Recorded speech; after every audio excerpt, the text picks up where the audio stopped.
మంచి ఫుడ్ తింటే ఆరోగ్యంగానే ఉంటుంది. మొదటగా కాళ్ళని ఎడంగా చాపాలి. చాపా. చేతులు వెనక్కి ఉంచాలి. చేతులే? కోడికి చేతులు ఎక్కడుంటాయి? భాషా దోషం, రెక్కలై ఉంటాయి. వెనక్కి పంచ.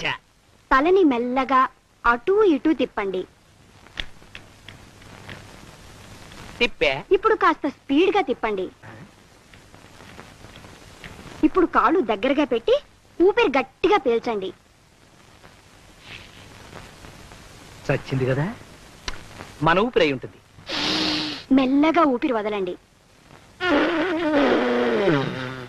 ఇప్పుడు తల కిందకి పెట్టి కాళ్ళని పైకి లేపండి.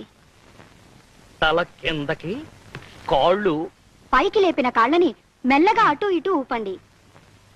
ముందుకి వెనక్కి, ముందుకి వెనక్కి. ఇప్పుడు మీ ముందు గుమగుమలాడే చికెన్